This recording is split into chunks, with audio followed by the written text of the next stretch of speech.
ஸ்ரீயே அதோ உன் மகன், தமக்கு அன்பான சீடரை பார்த்து அதோ உன் தாய். யோவான் 19:26-27 இந்த வார்த்தை கூறுகிறது. ஸ்ரீ என்பதற்கு கிரேக்க வார்த்தையில் குனாய் குனே என்று அழைக்கப்படுகிறது. அதே போல் அவர் மரியாள் தாயாக இருந்தாலும் 3 இடத்துல அவங்க ஸ்திரீ என்று தான் சொல்லியிருக்காரு. ஏன்னா இந்த உலகத்தில் அவர் தாயாக இருந்தாலும் ஆவிக்குரிய இதில் அவங்க ஒரு ரட்சிப்புக்குரிய பாத்திரமாக இருக்காங்க. அதனால தான் அவர் ஸ்திரீன்னு கூறியிருக்காரு. இதில் 3 நிலைகள் இருக்குது. ஃபஸ்ட்டு தாயினுடைய நிலை, யோவானின் நிலை, ஏசப்பாவுடைய நிலை. ஃபஸ்ட்டு தாயோட மனநிலையை பார்க்கலாம்.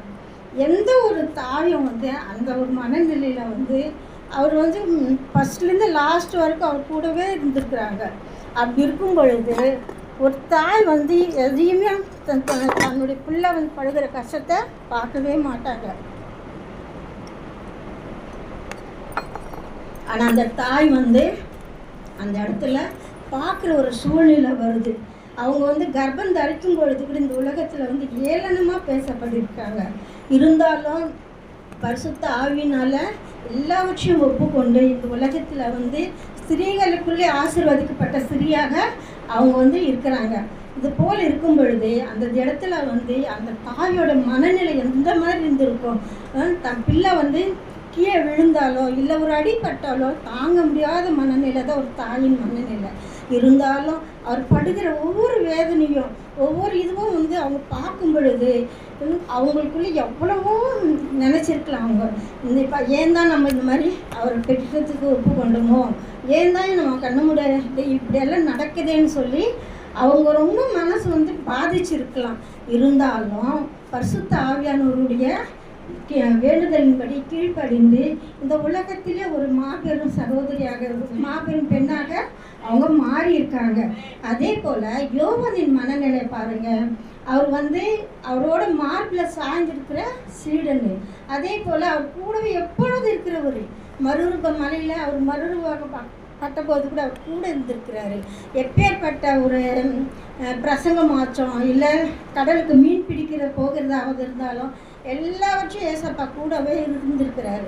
அப்படி இருக்கும் பொழுது இந்த தாயும் இந்த யோவானும் தான் கடைசி வரைக்கும் அவர் படுகிற பாடுகள்ல எல்லாம் அவங்க பார்த்துருக்காங்க. அப்படி இருக்கும் பொழுது இப்போ நம்ம கூட நம்ம ஃப்ரெண்டு யாராவது கஷ்டப்படும் பொழுது நம்ம எப்படி அழுகுறோம். சரீரத்தில் இருக்கிற நம்மளே இப்படி இருக்கும் பொழுது அவங்க கூடவே இருந்திருக்கிறார் அவர். அப்போ அவருடைய மனநிலை எப்படி இருந்திருக்கும் அதை பார்க்கும் பொழுது அவர் ரொம்ப கஷ்டப்பட்டவராய் அவர் ரொம்ப இதுவாக இருந்திருக்கிறாரு. அதே போல் இயேசுடைய மனநிலை, உழுகிறவருடைய நிலம் விற்கப்பட்டவர்களுக்கு சொந்தமோ அப்படி அவருடைய உடம்பு நிலம் கூட கொஞ்ச நேரம் கேப் விட்டு கூட இது பண்ணுவாங்க. ஆனால் இவர் அப்படி இல்லை. எவ்வளோ பாடுகள், எவ்வளவோ அடிகள், எவ்வளோ அந்த அந்த தசை அந்த அடிக்கிறாங்க பாருங்கள். அது 39 அடிகள் கொண்டது. அந்த பேர் என்ன அடி சாட்டை. அது அடிக்கும் பொழுது சதைகள் பிச்சுட்டு வருமா. எவ்வளவோ பாடுகள், எவ்வளவோ கஷ்டங்கள். அதான் எலும்புகள் அதால் தான் அது கட்டப்பட்டிருக்கும். அடிச்சுட்டு இழுக்கும் பொழுது அப்படியே ரொம்ப அதாவது உழுகிற நிலத்தை போல தான் அவர் உடம்பு இருந்திருக்குது அந்த நிலத்தில், அந்த இடத்துல. அதனால் அவர் படுகிற ஒவ்வொரு கஷ்டமும் ஒவ்வொரு பாடவும் நம்மளுக்காக தான், நம்ம செய்கிற பாவத்திற்காக தான். அவர் இப்போ நம்மளுக்கு தெரியுது நம்ம பாடுகளுக்காக தான் அவர் கஷ்டப்படுறார், நம்ம செய்கிற பாவத்திற்காக. இருந்தாலும் மனம் திரும்புகிறோமா? இல்லை. மீண்டும் மீண்டும் அவரை சிலுவையில் அறையிடும். அதே போல் மார்க்கு 7:10 சொல்லியிருக்காரு, உன் தகப்பனையும் உன் தாயையும் கனம் பண்ணுவாயாக என்று சொல்லியிருக்காரு. அந்த காலத்தில் அவர் கூட எத்தனையோ சகோதரிகள் பிறந்திருக்கலாம். எதுக்கு அவர் குறிப்பிட்டு யோவானை தன்னுடைய தாயை ஒப்படைக்கிறாருன்னா, அவர்கள் இருந்தாலும் அவருக்கு யோவான் சரியாக அவங்க அம்மாவை பார்த்துக்குவாருன்ற ஒரு நம்பிக்கை, அவர் பராமரிப்பு அவர்கிட்ட இருந்ததுனால தன் தாயை விட்டுட்டு போகல. இந்த காலத்தில் முதியோர் இல்லத்தில் எங்கெங்கே எடுத்துன்னு போய் சேர்க்குறாங்க. அதே போல் நீ ஏன் தான் என்னை பெற்றியோன்னு சொல்லி கூட ஒரு தாயை கேட்குற பிள்ளைகளை பார்த்துருக்குறோம். ஆனால் அவர் பாருங்கள், அந்த இடத்துல ஒரு பராமரிப்பு பொறுப்பு இருந்ததுனால தன் தாயை யோவான் இடத்துல ஒப்படைக்கிறாரு. அதே போல் லூக்கா 8:21 வந்து அவருடைய வசனத்தை கேட்டு அதன்படி செய்கிறவர்களே எனக்கு தாயும் தகப்பனுமா இருக்கிறார்கள் அப்படின்னு சொல்கிறாரு. அதே போல் எனக்கு சகோதரர்களாக இருக்கிறார்கள். அவர் நம்ம நினைக்கலாம் அவருடைய வசனத்தை இந்த காதலை விட்டுலாம் நினைக்கலாம். அது ஒருபோதும் அந்த மாதிரி செய்யக்கூடாது. அது வந்து நம்ம மனதில் நம்ம அவர் சொல்லுகிற ஒவ்வொரு வசனமும் ஒவ்வொரு வார்த்தையும் நம்முடைய நன்மைக்காக தான் இருக்கிறது. நமக்கு தீமை செய்கிற தேவன் அல்ல அவர். நம்ம கஷ்டத்தில் இருக்கும் பொழுதும் நம்மளுடைய பிரச்சனைகள் மத்தியிலும் நம்ம ஃப்ரெண்ட்ஸுங்களை தேடி போனால் அது வந்து நம்ம கேவலமாக தான் நினைப்பாங்க. என்ன எப்போ பார்த்தாலும் இப்படி சொல்லிட்டு இருக்காங்க. ஆனால் நம்ம முட்டி போட்டு ஜபம் பண்ணும் பொழுது ஆண்டவர் வந்து அதுக்கு வந்து மறு உத்தரவு கொடுக்குற தேவனாக இருக்கிறாரு. இன்னும் எப்போ பார்த்தாலும் என்னை நோக்கி கூப்பிடுதே, எதுக்கு நம்ம சும்மா இவங்களுக்கு நம்ம வந்து உத்தரவு கொடுக்கணும் அப்படின்ட்டு அவர் நினைக்கிற தேவன் இல்லை. அவர் பாரபட்சம் பார்க்குற இல்லை, அவர் சுத்த கண்ணன். அதனால் நம்மளுக்கு பிரச்சனைகள் எதுவாக இருந்தாலும் போராட்டங்கள் எதுவாக இருந்தாலும் அவரிடத்தில் சொல்லும் பொழுது ஒரு சொல்யூஷன், ஒரு விடுதலை நம்மளுக்கு கண்டிப்பாக கிடைக்குது. அதே போல் கலாத்தியர் 3:13 வந்து மரத்திலே தூக்கப்பட்ட எவனும் சபிக்கப்பட்டவன். அவர் எதுக்கு சபிக்கப்பட்டார்? நம்ம செஞ்ச பாவங்களுக்காக, நம்ம செஞ்ச அக்கிரமங்களுக்காக அவர் வந்து சபிக்கப்பட்டவராய் நம்மளுடைய சாபங்களை எல்லாவற்றையும் சிலுவையில் ஏற்றி அவர் வந்து சாபமானார். அதனால் வந்து நம்ம வந்து எல்லாரும் சொல்கிறாங்க குட் ஃப்ரைடேனா கிறிஸ்தவர்களுக்கு மட்டும்தான் இல்லை, அவர் உலகத்தையே மீட்க வந்த ரட்சகர். அதனால தான் அவர் வந்து இவங்க முஸ்லீம், இவங்க கிறிஸ்டின், இவங்க இந்துன்ட்டு அவர் பார்க்குறவர் இல்லை. எல்லாரையும் அவர் பிள்ளைகளாக தான் அவர் ஏற்றுக்கொண்டு ஒவ்வொருவருக்காக தான் அவர் காயங்கள் பட்டார், அவமானம் பட்டால், தசை அடிகள் பட்டார். எவ்வளவோ பிரச்சனைகள் இருந்தாலும் வந்து நம்முடைய சுகத்தையே விரும்புகிற தேவனாக இருக்கிறார். அதே போல் ரோமர் 5:8 வந்து நாம் பாவிகளாக இருக்கையில் கிறிஸ்து நமக்காக மரித்ததினாலே நம்மேல் அவர் வைத்த அன்பு வெளிப்படுகிறது. யாருமே வந்து இப்போ யாராவது எடுத்துக்கோங்க, இந்துக்களாகும், நமக்காக வந்து உயிரை கொடுக்குற யாருமே இல்லை. ஆனால் வந்து நமக்காக உயிரை கொடுத்த ஒரே தேவன் நம்முடைய இயேசு கிறிஸ்து ஒருத்தர் மாத்திரமே. இது வந்து நம்மளுக்கு பெருமைக்குரிய காரியம். நம்மளுக்கு எந்த ஒரு காரியத்தில் வந்து பாவத்திற்காக பலியை தான் கொடுத்துருக்காங்க. கோழி ஆடு அப்படின்ட்டு பலியை தான் கொடுத்துருக்காரு. ஆனால் நமக்காக தம்முடைய ரத்தத்தையே பலியாக கொடுத்து நமக்காக பலி கடையாக மாறின தேவன் தான் நம்மளுக்கு ரொம்ப உகர்ந்தவர். அதனால் அவர் சொல்படி கீழ்ப்படியணும், அவர் வசனத்தை கேட்கணும், அவர்படி நம்ம நடக்கிறது என் பிள்ளைகளாக இருக்கணும்.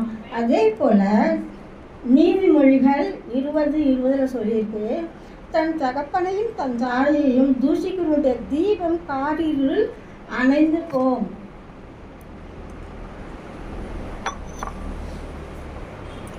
தன் தகப்பனையும் தாயையும் தூஷிக்கக்கூடாது. அவங்க வந்து இந்த உலகத்திற்கு கொண்டு வந்தாலும் எதுவாக இருந்தாலும் ஆண்டவருடைய சித்தம் இல்லாமல் நம்ம வந்துருக்க முடியாது. அப்படி இருக்கும் பொழுது சில பிள்ளைகள் வந்து தகப்பனையும் தாயையும் என்ன எனக்கு சம்பாரித்து வச்சுருக்கேன், இன்னும் எனக்குன்னு சேர்த்து வச்சுருக்கேன் அப்படின்ட்டு அவங்களுக்கு நிந்திக்கிறவங்களும் இருக்காங்க, தூஷிக்கிறவங்களும் இருக்காங்க.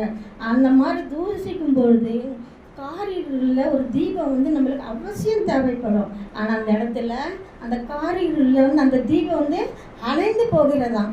ஏன்னா நம்ம தாயும் தகப்பனையும் தூஷிக்கிறவர்களாக இருந்தால் இன்னொரு காரியம்தான் நடக்கும்ன்ட்டு வேதத்தில் கூறப்பட்டிருக்கிறது. அதே போல் யோவான் 2:4 சொல்கிறாரு, கல்யாணத்துக்கு வந்து திராட்சரசம் குறைவற்ற பொழுது அவர் சொல்கிறாரு, உனக்கும் எனக்கு ஸ்திரீயே, அவர் கூறினதே 3 இடத்துல தான், அம்மான்னு கூப்பிட்டதே இல்லை, ஸ்திரீயேன்னு தான் கூப்பிட்ருக்காரு. அந்த கல்யாணத்தில் கூட வந்து உனக்கும் எனக்கும் என்ன, என் வேலை வரலை, அதனால் நீங்கள் கம்முன்னு இருங்க அப்படின்னு கூட தாயை பார்த்து சொல்லியிருக்காரு. அந்த இடத்துல நான் உன்னை பெற்றவளாச்சே, இப்படி பேசுறியேன்ட்டு அந்த அம்மா நினைக்கவே இல்லை.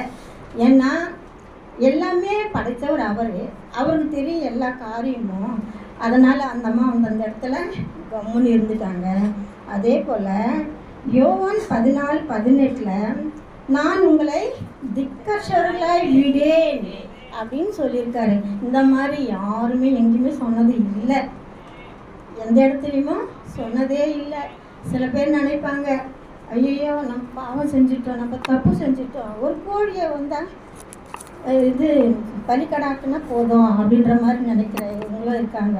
நம்மளுக்காகவே அவர் மறிச்சதுனால, அவருடைய ரத்தம் எல்லாமே நம்மளால் வீணான போனதுனால, அவரே நமக்காக ஒரு ரத்த பலியாக இருக்கிறார் அந்த இடத்துல.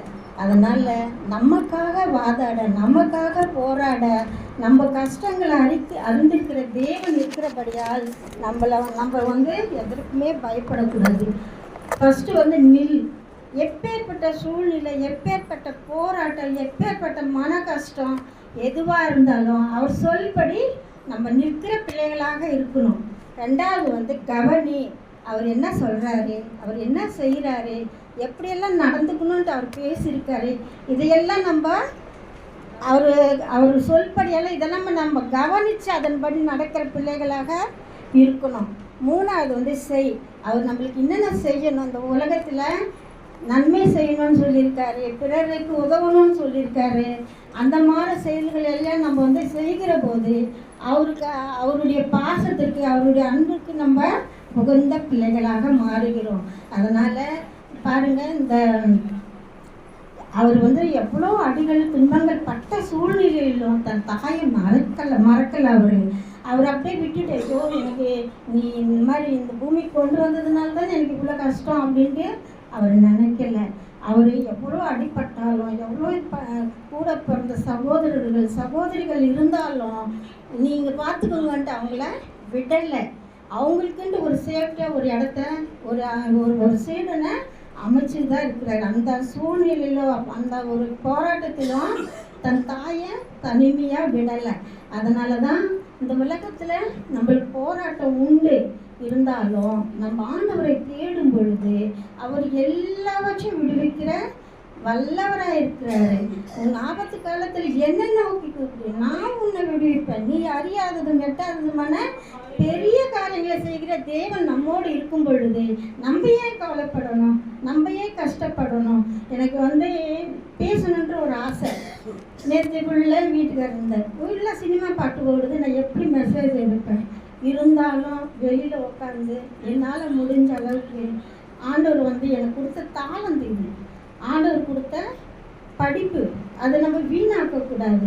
எதிராத ஒரு விதத்தில் அவருக்கு பயணப்படணுன்ற ஒரு தாட் எனக்குள்ளே இருக்குது. அதனால தான் இந்த சிறு வசனத்தை உங்கள் கருத்தில் கொடுக்குறேன். ஆண்டவருக்கு ஸ்தோத்திரம், கோடி நன்றி.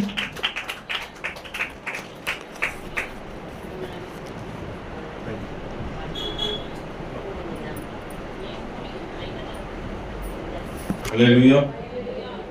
எனக்கு சொல்லும் பொழுது கண்களில் கொஞ்சம் அப்படியே தண்ணி வரா மாதிரி இருந்தது. அப்படியாவது ஒரு மாதிரி இருந்துச்சு. எதுக்குன்னா, நாம் பாவிகளாக இருக்கையில் அவர் நமக்காக நம்மளை மறைச்சிருக்கு அவங்க சொன்னாங்க. அது உண்மையை எவ்வளோ ஒரு வார்த்தை. அதை திடீர்னு ஃபீல் பண்ணும்பொழுது தான் அது நமக்குள்ளே வருது. நம்ம செஞ்ச இந்த பாவம்லாம் ரிலே வர கண்ணில் ஒரு மாதிரி தண்ணி மம்மிகிட்ட தான் சொன்னேன். அவர் எவ்வளோ நல்ல தெய்வம் பாருங்க. சிலுவையில் கூட அவர் ஒரு திக்கற்றவர்களாக தன்னுடைய தாயை விடலை. அதான் அவர் நேசிச்சாதான் அந்த கண்ணீர் வரும். எத்தனை பேர் சொல்லுங்க, எத்தனை பேர் நேசிக்கிறீங்க? நேசிச்சாதான் கண்ணீர் வரும். என்ன வராது, அப்படியே தான் உட்காந்துருப்போம். கல்லு மாதிரி தான் உட்காந்துருப்போம். 30 வருஷம் கழிச்சு விசுவாசியாலும் அப்படியே கல்லு மாதிரி தான் இருப்போம். நம்ம நேசிச்சிங்கன்னா உடனே உடஞ்சிடும் அந்த கல். எத்தனை பேருக்கு உடையணும்னு ஆசைப்படுறீங்க? எனக்கு இந்த வார்த்தை சொல்லிக்கிட்டே இருக்கலாங்க. நிறைய பிரசங்கங்கள் எடுக்கலாங்க இந்த வார்த்தையில. இன்னைக்கு நமக்கு ஆண்டவருடைய பிள்ளைகளாகி நமக்கும் ஏற்றுக்கொள்ளுதல், நம்ம ஆண்டவர் நம்ம பொறுப்புகளை கொடுக்குறாரு. நம்ம ஏத்துக்கிறோமா? அது யோவான் நேசிச்சதான் தான் ஏற்றுக்கொள்ள முடியும். எத்தனை பேர் விசுவாசிங்க? யாரெல்லாம் இயேசுவை நேசிக்கிறீங்களோ அவங்க தான் ஏற்றுப்பாங்க. அவர் என்ன கொடுத்தாலும் ஏற்றுப்பாங்க. இன்னைக்கு அவங்க தாயை நம்ம கிட்ட கொடுக்கல, ஆனா அந்த தாய்க்கு இணையான அவருடைய வார்த்தையை நமக்கு கொடுத்துட்டே இருக்கிறார். எத்தனை பேர் விசுவாசிக்கிறீங்க? கர்த்தருடைய வார்த்தையை வாரம் கொடுக்குறாரு. ஒவ்வொரு வாட்டி நீங்க எடுத்து வாசிக்கிறீங்க. இது எல்லாத்தையும் நீ ஏத்துக்கணும். இதோ உன் ஏத்துப்பீங்களா? நம்மள இந்த கர்த்தராகிய இந்த இயேசு கிறிஸ்துவ உண்மையா நேசிக்கிறவங்கள தான் அதை ஏத்துக்க முடியும்னு நான் சொன்னேன். கர்த்தராகிய இயேசு கிறிஸ்து உண்மையா நேசிக்கிற ஒரு ஆவிக்குரிய பிள்ளை தன்னுடைய தகப்ப தாயை எதிர்த்து பேசியிருந்தா, இந்த வார்த்தையை கேட்டா, தாயா ஐயோ நான் தாயை எதிர்த்து பேசுறேன்னு கண்டிப்பா என்ன பண்ணுவான்? மனம் திரும்புவான். உள்ளுக்குள்ள ஐயோ நான் தாயை கவனிக்காம போயிட்டேனே, அவங்களை அனாதையை விட்டேனே, மனம் திரும்பி உடனே போன் பண்ணி அவனை வர வச்சு, அம்மா நீ என் பக்கத்துல இருமான்னு போகணும். கரெக்டா இல்லையா?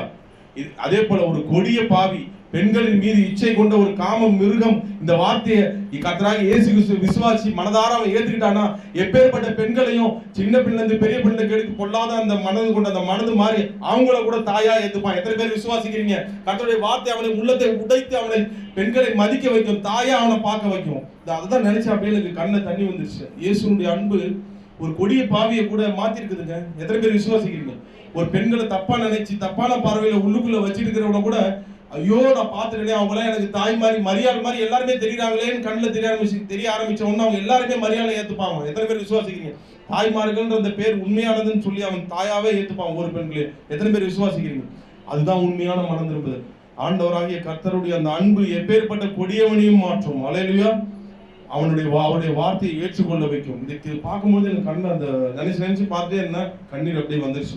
உண்மையிலே ஆண்டி அவங்க சொன்னாங்க பாருங்க, அந்த தாளந்தை வந்து எப்படியாவது இயேசு கிறிஸ்து தெரியப்படுத்தணும்னு ஆசைப்பட்டாங்க பாருங்க. அவங்க வார்த்தையை ஏத்துக்கிட்டாங்க. யோவானா அவங்க இருக்கிறாங்க. அவங்க லேடியா இருந்தா கூட என்னவா இருக்கிறாங்க? யோவானா இருக்கிறாங்க. கரங்க தட்டி தேவன் நாம பயன்படுத்தலாமா? யோவானா இருந்து நேசிச்சாதான் உள்ளம் உடையும். எத்தனை பேர் விசுவாசிக்கிறீங்க? ஓகேவா? இப்ப அடுத்தபடியாக